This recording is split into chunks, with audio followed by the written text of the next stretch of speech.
Akira Ono, our protagonist, is an administrator who prepares to shut down the server of his creation, the MMORPG called Infinity Game. However, Akira is absorbed by his own game. Initially in a forest, he's confused, not knowing where he is, so he decides to look into a beautiful lake only to see that he has become the demon lord of the game. Kunai tries to call the administration privilege, but he doesn't meet the requirements. Suddenly, a young girl appears behind him and he tries to roleplay unsuccessfully, but the girl warns him about a demon. Suddenly, the demon appears and tries to attack Kunai, but he's too strong and doesn't damage him at all, only infuriating him, resulting in his Krillin death. The girl is thankful to Kunai for saving her, and he asks her if she knows about Japan, but she doesn't know anything about it, and Kunai is thankful for the fact that she can understand him somehow. She explains to him that they're now in the kingdom of the Holy Light, and below them some cherubs are sleeping, and also there are 3 holy maidens who will protect the kingdom. Then Kunai asks who is the demon, and Aku tells him that he is Griol, the demon king, who with his force freed himself of his slumber, and that she was cast out as a sacrifice because she worked as a fecal and trash disposer. Kunai, instead of being rude, congrats her, saying that that is a really important job to do, and she should be proud of herself, which moves Aku, who never in her life had been praised. Anyway, Kunai now orders the girl to bathe as she is all dusty, so she does it, and while she does it, she believes he is going to eat her when he opens the menu, but then Kunai gives her soap and a towel so she can bathe well. After the bath, the girl tells him her name, Aku. Kunai wants to investigate further, so Aku tells him that Griol was sealed by a cherub in the past in a wishing shrine, so they both go there. There, Kunai tells Aku to wait outside, and meanwhile he gets to see a bunch of cultist bodies around a terrible entity that is Idol, the one that can give you wishes. She believes it's seeing Kuraine and that this will be her last wish, and Kunai interrogates her. She answers that the cultists wish for his return, and Griol was freed by his own will and asked for sacrifices in the nearby forest to kill all the people who wish for Kunai to come back. Kunai asks her to return him to his world, but she refuses as it defies the other wish. However, she gives him a ring which is more for torture to him rather than something helpful, and then tells him that she once was a beautiful sight, but after conceding wicked wishes to humans, she turns to this and prays for him to make his wish come true, dying after saying her last words. Then Kunai comes back to Aku and explains to her the situation and his wish to go to the capital. Aku decides to accompany him as she can't turn back to live in her village, but before this, she needs to pack her things, so she needs to come back for them. They go back to her village, and on the way, Kunai notices the poor conditions of the land. Arriving there, he goes into sneak mode, and when Aku is going to search her house, a bunch of people starts throwing rocks at her, infuriating Kunai, who intervenes. However, it's not enough, and they blame Aku for all the miseries of her villages and start demeaning her. The final drop, Kunai throws a knife, which incinerates the village and leaves with Aku. Aku questions the actions, but Kuraine tells her that he did a favor by giving them warm and tells her to not let anyone decide her value, which makes both happy. Chapter 2. However, not everything is going to be smooth for our protagonist, as a holy maiden gets to know about the news of the descending of the demon lord, and she is determined to extinguish the evil from this world, even without her sister's aid. In the meantime, a group of bandits got the news of the holy maiden coming to the desert, and the leader, the chief of the moles, believes that he's a threat so big that she finally came there to subdue him, ignoring the news of the demon lord.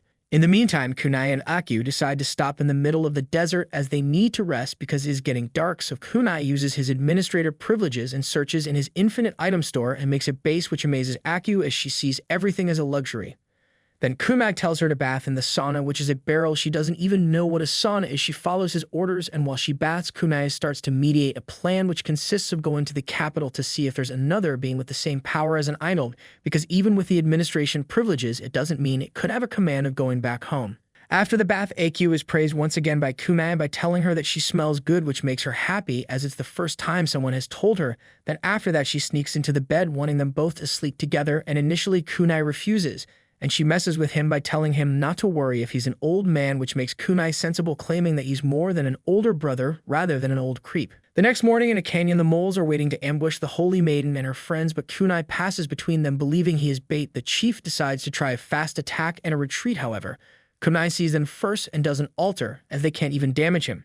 Then Kunai tried to be a gentleman with them and even confused the leader with someone in real life. However, a sneak attack was going to him. In reality, not, but that was a good try before a light magic hit them and even damaged Kunai a little bit. This amazes Kunai, who tells her the truth of not expecting her to be this strong, which commotions the holy maiden.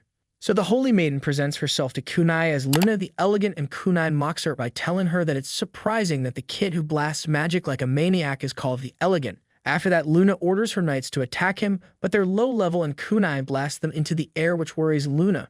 But the worry about them cannot be long enough as Kunai grabs her and starts spanking her because she attacked him first. Then he leaves with Aku, who questions if the last act was necessary, which consisted of robbing her, and Kunai tells her that yes, it was. Meanwhile, Luna follows them bitter about the scolding, claiming that she will kill Kunai. After a long trip, Kunai and Aku finally arrive at Yohu City, a market city. Aku becomes amazed by the city and explains what she has heard of it being a living market. Moreover, Kunai decides to spend the night there and starts spending money by first asking for the best room in a lodgement, then by buying Aku beautiful clothes, and in the process being uncomfortable with the vendor as he was weird, and finally with a delicious gourmet-style dinner for Aku. However, the Holy Maiden arrives making a scandal because he robbed her, and then he tells her not to do so and apologies to everyone there by buying a bottle of wine for each table and even inviting Luna to the meal, which infuriates her. But because of her hunger, she decides to sit.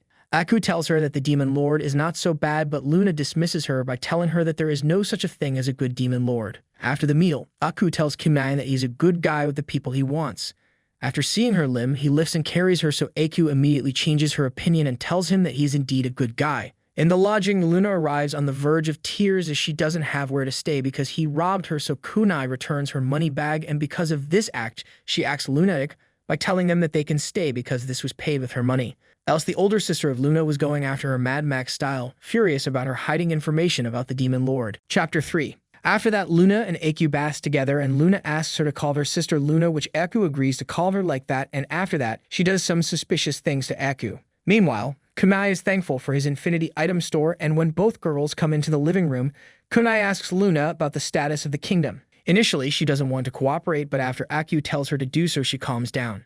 She explains that the cherub deceased after sealing King Griol, they still have 2 cherubs, Often and Seraph, who serve to guide people, and also her and her 3 sisters. Elsewhere, Officer Mount Fuji informed about their promptly arriving at Yohu City to his sister, whose title is Deranger Holy Maiden Killer Queen. She's upset about Luna hiding information and going to confront the Demon Lord all by herself, assuming that she did that to only draw attention as she is a useless brat. The next day, Kunai wants to gain more money while having a flashback about Luna, who told him that one of the cherubs was the creepy lady in the Wishing Shrine. So he goes to an antique store and sells a trash item for a gold coin, and asks the merchant to sell this antique of his homeland for 5 gold coin, no less. Going back to the lodgement, he thinks about how in the game the monetary system was so different, so he wants to invite Luna and Aku to dinner, but is interrupted by a woman yell. In another place, the Satanist cultists are planning to attack Luna and Yohu City without caring about the citizens. Outside the lodgement, Killer Queen arrived with her troop and demanded Luna get her butt out there. She does it only to be yelled at and scolded for hiding information and pretending a demon lord exists, but Luna swears that he exists and that she tame him with her charms. Before the situation can scale, the cultist attacks and Killer Queen repels the attacks with ease, so a battle starts and both sisters look like evil maidens instead of holy ones in the eyes of everyone, including Kunai. Suddenly, a cultist uses a box which emerges a black goo that attacks even his allies and weakens the maidens. Kunai wants to help, but the crazy ring wants to kill everyone in sight, so he fights against it, but succumbs. He has no other option but to change his character. A flash emerges and a guy that goes all white goes to battle in a delinquent style. He intervenes and calls the Satanist cultist weaklings for injuring women and children, and the cultist starts attacking him, but Kunai, who now is Zero Kisame, fights back, knocking out a bunch of them and making Hades, the black goo, go back. After that, Killer Queen wakes up and sees this flashy persona, and Zero asks her if she's okay, which moves her heart and something else. The cultists try to put Hades again, but Zero attacks them, and even when they want to retreat, he persecutes them with an attack of a cool white dragon hologram and knocks them. Unfortunately, the one with Hades could escape in the commotion. Killer Queen is almost dying of embarrassment and love with Zero as she thinks he is ultra cool and is worried about her so much that promises to go rescue her if she is in danger again, so she Mount Fuji to shut up if he takes an opinion of her, almost dying of embarrassment as she couldn't take his handsomeness, and after he is gone, she starts to believe that they both are fated. While the cultists were swearing about returning to take revenge, Kunai was dying at a dead end for becoming Zero as his flashy persona is too cringe for him. Aku finds him dying of cringe and asks him what is happening, so he pretends that nothing happened and instead asks her if she saw the Dragonkin guy. She then questions if he has a relationship with that guy, and because of his attitude towards Kunai, she deducts that maybe. Elsewhere, 2 adventurers, a redhead called Maikan and a wizard called Yukikes, are talking about paying debts while seeing that Kunai has an amount for his head because of the incident in the village and calling himself the Demon Lord. Meanwhile, Kunai is traveling with Luna and Aku, questioning why Luna sent back all her knights, and she answers that she sent them back as they couldn't even damage a little bit him, and then asks him to shut up as the pervert he is. So they start arguing until Aku is happy that she is traveling with these two, which moves their heart because Aku is too cute for this world. Chapter 4.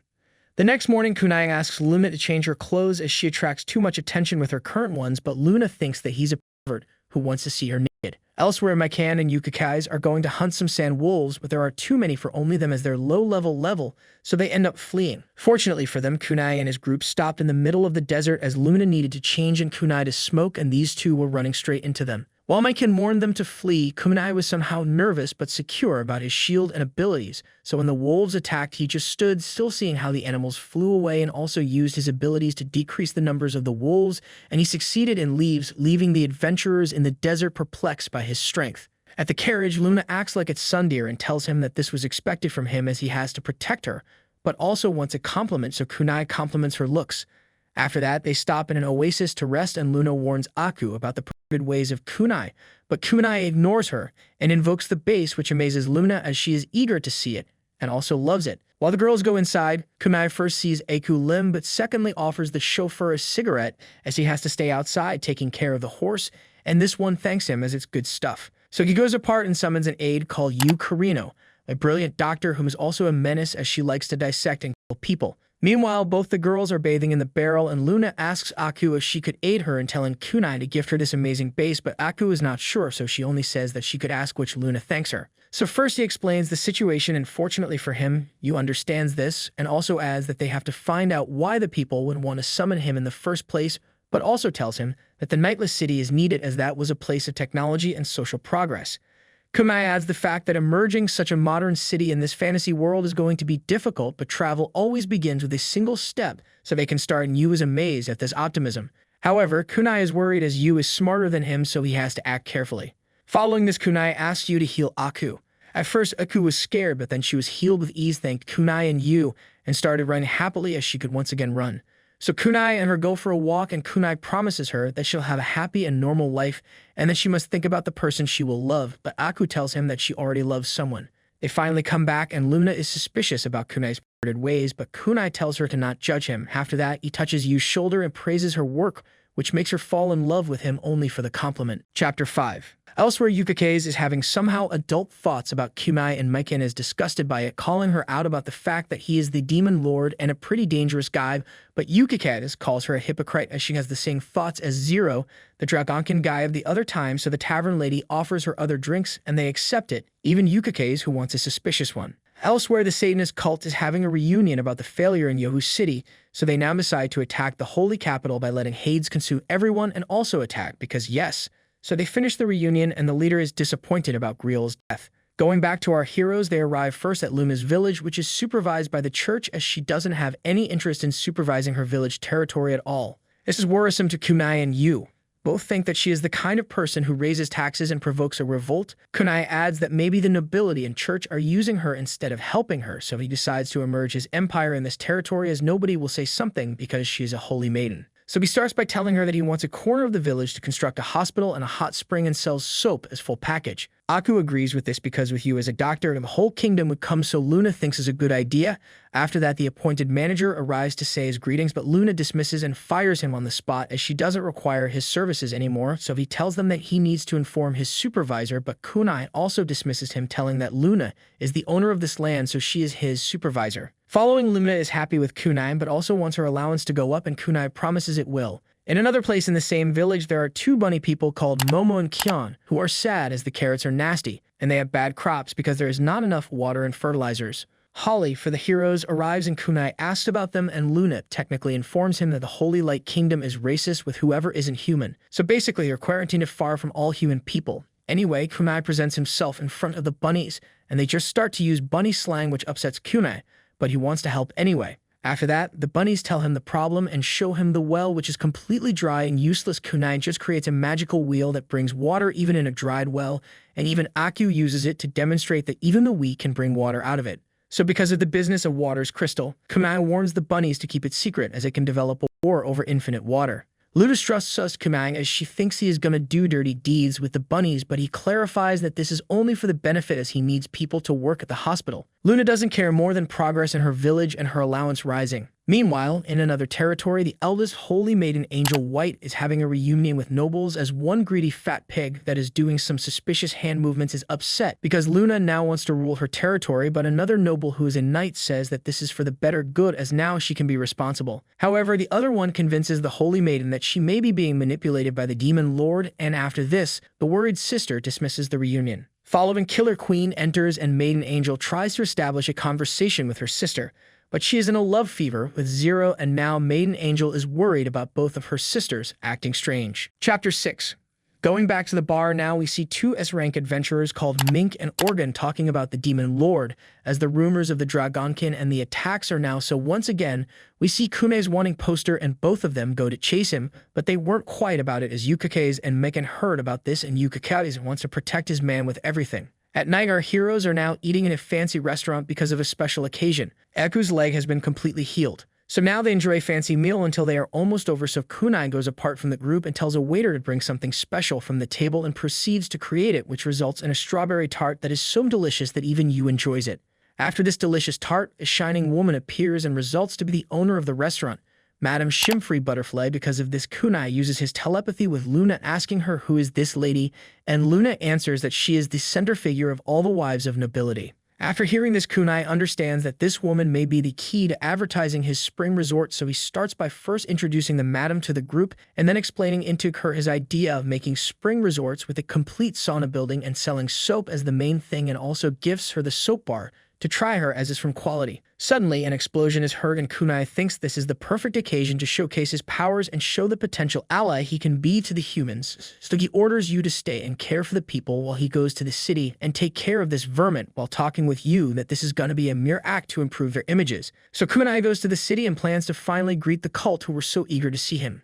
At the city, Mekan is fighting the cultists, but when they're going to hit her, Yukake's defends her and also obliterate their enemies with her magic. However, now they're surrounded, and this worries both of them until the Demon Lord starts throwing rocks and Yukake's melts with his presence. Then Kunai attacks the cultist and succeeds, but the cultist decides to die to kill the Demon Lord. So he summons a devil with his life. A jokester devil is summoned and puts a magic barrier in the whole city, so to free the city they have to kill him. And after trying to do a typical villain monologue, the Demon Lord throws him a rock which breaks its horn as he is having none of this. This enrages the demon, but after seeing Kunai's aura, he understands too late what situation he is, so Kunai kills him by sending him a fly and making him fireworks. After this, Kunai is praised by the whole city, but also by Yukake's, who is so in love with his crush that thinks they're united by fate. Mekan reprimands him, but he only makes dirty jokes, and this makes Kunai uncomfortable. Chapter 7.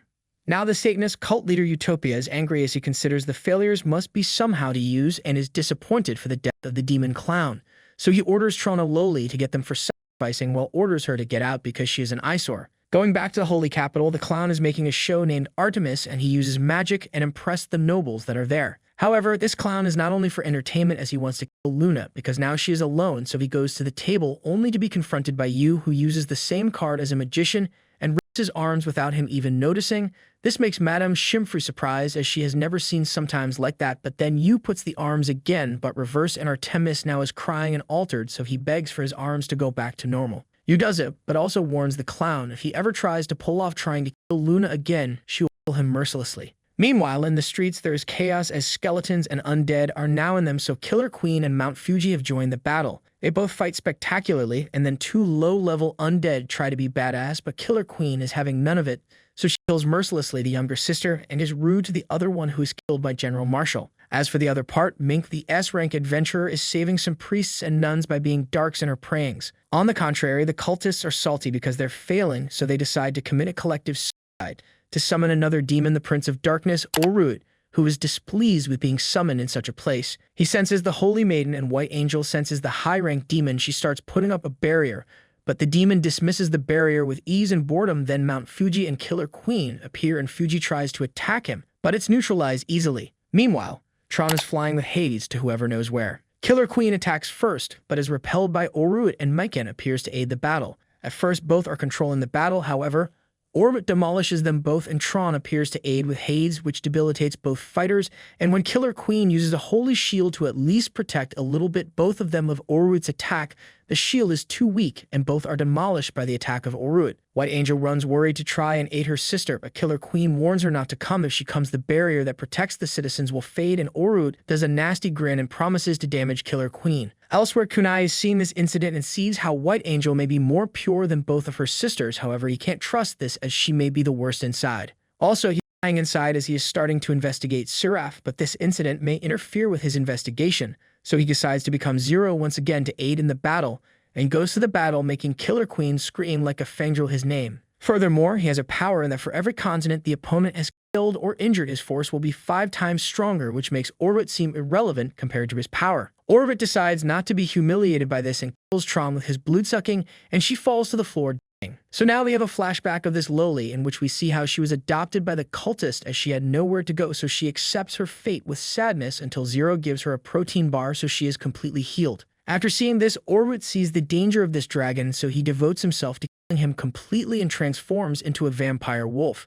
Zero tells Tron to smile even when she forgets how to and goes forward against Orut, who ends up becoming ashes, and with his, demonstrates the victory of Zero and the Fangirl of Killer Queen. Chapter 8. After his victory of Zero, the whole city cheers for him, and then Zero turns to Tron and asks her if she remembers how to smile. Tron goes and hugs him and tells her name, which makes Killer Queen jealous and all fangirling over Zero to the point of making him uncomfortable. After this, Kunai finally goes to a reunion with White Angel in which she questions his involvement with Luna. Kunai replies that both have a good relationship. However, this is incredible for White Angel, who thinks Luna is the epitome of selfishness. Also, Kunai asks about Seraph, and White Angel believes that he may have a plot against the kingdom to weaken them and invade them. However, Kunai tells her that his actions will speak louder for him, and with this, White Angel agrees to let him access to the library, but she will not tell anything about Seraph yet. After this, they both leave, and then White Angel asks about King Griol, but for Kunai, he's a mere minion. After this, Kunai goes away and sees how his stats have gone up, which means he can not only build the hospital and the resort, but also summon other aid. With this, he laughs with his wicked smile and calls Aku, with whom he recognizes he has a father-daughter bond. At the library, both of them search without success about Seraph, but after a long read session, Aku wants Kunai to read a book for her before they go away. Fight of the Dog. Fedo was a terrible dog who destroyed his whole village, and because of that, he was exiled, so he became an adventurer and leveled up by biting others' adventures. Sometime later, he rescued a female dog and spent the night with her, and after a lot of success, he came back to his village with the bounty and became a popular dog. This story confuses Kunai, as it doesn't have any single lesson. So when he thinks about it, he asks the librarian if the book was accurate about the dungeon bounty, and he replies that yes, scared. Because of this, Kunai orders Aku to go back to the inn, and then he deals with Tron, who wants to see Zero again. So he makes a deal with her. Bring her aid to the team, and with that, she will see Zero again. At the inn, Kunai introduces Tron to everyone, and Luna is disgusted as she is a Devilkin, but Kunai points out that if she want to be a leader of her territory, she must not judge people by their race and stop seeing everything as black and white, which makes Luna a little sad as it's true. Then Kunai orders everyone to grab him except Yu, but Yu does it anyway and explains that in this way, they can save points. Following this, they teleported to the bunny village, and Luna was amazed by this as it was in the blink of an eye. Then Kunai and Yu go to search for a space in the village, and they find it, so Kunai creates an ultra-modern hospital, which orders you basically to not be like the US healthcare system with the poor, but rather with the rich. Yu is moved by this and praises the demon lord, who is confused by this attitude. After this, Kunai summons the spring resort and calls Momo and Kiki, and when he starts to explain the concept to them, their concern is only the rich can bath themselves, so Kunai plans to introduce this concept also to the poor so they can make lines to bath themselves, and both bunnies are scared by his wicked smile. However, later, Kunai realizes that he needs an extra hand, so he ends up summoning someone who can learn anything you throw at him and also is friendly with you. Isami Tahara. Chapter 9. After summoning Izami, Kunai explains the situation and his duty, which initially disgusts Izami as he doesn't want to be babysitting some bunnies, but then he agrees when Kunai touches his arm, and for some reason he has the same shock as Yu. Speaking of her, Kunai tells Isami about her presence here, and Isami is scared as she was in the past a pretty cruel woman. Yu was behind him, and she did listen to all of the things he said about her, but she didn't care. After this, the group comes to see Kunai, and Luna thinks he is a pervert, which is not far from reality as he has a sister complex. After a conversation, Kunai goes to the city and sells in the antique store a music box, which amazes the owner. However, this time Kunai wants the owner to put a price on the product, and after a lot of indecisiveness, he decides on 15 gold coins.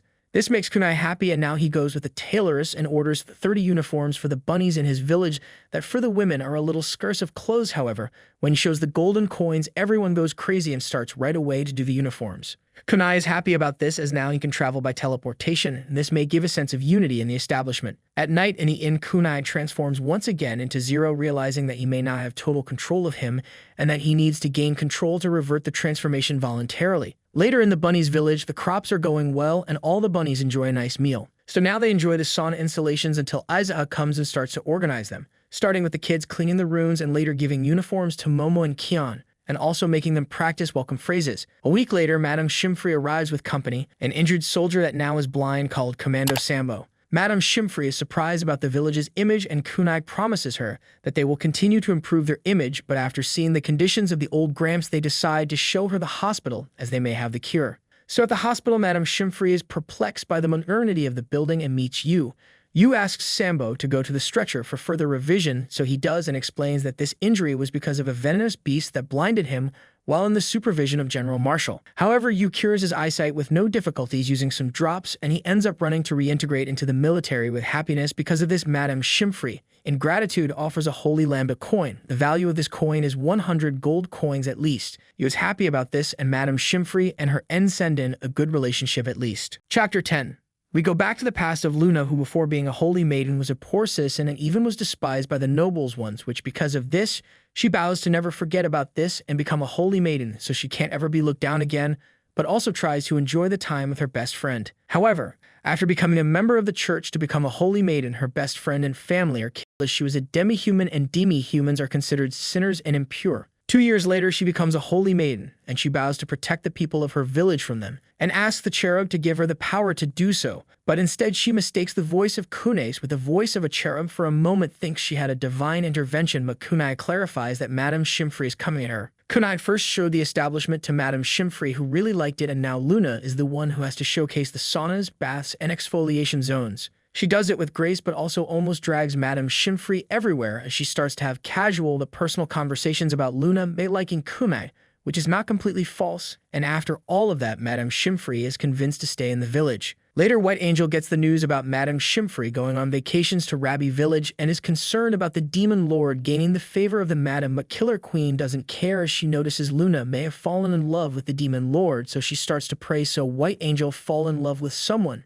and then starts praying for Zero, which concerns even more White Angel. Elsewhere, Isekai is working and Yu comes and interrupts him a little bit, asking him what he plans, and he tells her with all honesty that he plans to change the infrastructure of the village. Also, they start chatting about the interest of Yu for boys, but also Isekai begs God for letting Yu be this sweet forever even more when she blushes and smiles after he tells her that the boss is happy about her income. After that, she asks about the infrastructure, and Isekai clarifies that there are sections even for the bunnies. Yu questions if they would ask Madame Shimfree, but Isekai refuses and remembers an incident of Night City. Yu apologizes and also states seeing the chief as a god, which makes Isekai laugh at her, but also when she once again remarks on it, he is completely silent. Later, Yu is checking the boss's health and gets too happy about it, even making the boss uncomfortable, and he clarifies her when he feels sick he will come. Later, they enjoy the evening in the resort and they're all happy. Following this, when Kunai is in the bath, Tron comes to stalk him, asking him to get Zero outside. However, he doesn't do it and ends up dragging her outside the male bathroom. The night goes on and Kunai notices that the food is the only thing that doesn't replenish,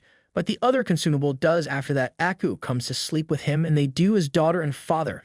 After this comes to Luna, ends up sleeping with him as well. Chapter 11. The day starts with Kunai leaving a note to Aku and Luna for not searching for him, especially Luna, so he can go and extend his wings and explore a little more. However, he can't be alone as one of his fanboys, Yukike, sees him and run towards him too happy. So Yukike and Maiken greet our Lord, but he doesn't even remember them, and because of that, he gets the idea of putting name cards on the bunnies. Fortunately for him, they start fighting about Yukikaze's impure thoughts and Maiken's trust issues, and then they ask why he is there, which Kunai replies is for business with the Adventurers Guild, as he needs information about some dungeons. Sadly, they both answer that the guild cannot give information about foreign territories. However, he can go and drink some ale with them, which he agrees. Kunai is perplexed about the weird thinking and acts of Yukike's, who continues to be her happy self, and Maiken tells him to give up trying to stop her from acting like it, as it's the normal state of Yukike's. After that, Kunai wants to change the subject. He wants to know about the guild's system, and Maiken doesn't want to talk with him, but because he saved their butt not once but twice, she does, explaining that basically they're freelancers who choose their work and are rated in the guild because of their abilities and ranks. Yukikaze also adds that when there are war times, it's difficult to access dungeons in Northern Territory, which makes Kunai understand that there are peaceful times. So after this, Kunai wants to explore the Northern Territory, and Yukikaze offers himself to do so as he's a B rank, and he can give Maiken as an extra. Elsewhere, White Angel asks Sephin for a miracle, as she needs to rescue Luna from the Demon Lord's claws, so she teleports to the Rabi village and sees the monumental changes in this territory and is perplexed by this. Walking for a few steps, she is intercepted by Isekai, who orders her to go and give magic to some crystals, and she does so even when she gets confused by this. She is then greeted by Luna, and White Angel expresses her concern about the Demon Lord, but Luna dismisses it as she likes the progress in her village. Also, White Angel points out how he got the money, and when Luna tells her that he sold a Holy Lambda coin, she gets shocked. However, this doesn't last as Tron needs Luna in another place and drags her, so Luna orders the bunnies to show White Angel the bathhouse. At the bathhouse, she doesn't trust this whole ordeal, however, she gives it a shot. Unfortunately for her, she didn't read that she entered the male baths, but she still sees the whole sauna, and then she decides to go outside. Chapter 12. Only to see that in the exterior bathroom is Kunai, who is completely naked. She is altered by this, but Kunai tries to maintain her calm as he doesn't want his reputation to go to the Shadow Realm, as she is the pinnacle of the kingdom. So he lends her a towel to cover herself, but this makes her even more embarrassed, as she now knows that a man has seen her naked, this being the first time something like that happens. Moreover, it's her first time seeing a man naked, but Kunai acts like this isn't something important at all, so she tries to do the same, and then asks why he is doing all of this. When Kunai tells her that he is not forcing anyone to do it, she doesn't believe it, so he tells her that he has no intentions at all, and that please she should at least sit down and enjoy the bathroom to calm her heart and her mind. Sadly for Kunai, when she does that, she starts to make weird noises and makes him all uncomfortable. After all of that spectacle, Kunai explains that this was made to make people relax after hard work and let them have a little time of peace. So then he offers her a sake in which she tries to see if there is poison, but there is none, so Kunai points out that this would help the country as the lands are ravaged and the lower class are treated like scum by the nobles who are all incompetent ruling this country. This hurts White Angel, but she agrees with that perspective.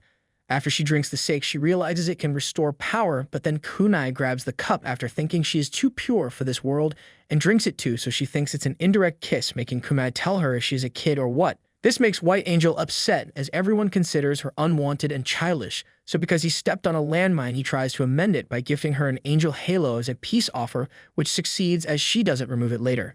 So when Kunai knows that White Angel traveled there alone, he teleports with her to the castle, and this makes her intrigued because she is the only one who can do it by Seraph's miracles. So she asks how he did this and what is he planning. He reveals that he was called by Offen, and he just wants to ask Seraph a few questions. In the mind of White Angel, this resolves the puzzles, as someone impure cannot make such miracles, but before she can't proceed with more questions, Kunai leaves and rizzes her up by making her hope that she can revert him in the angel he once was.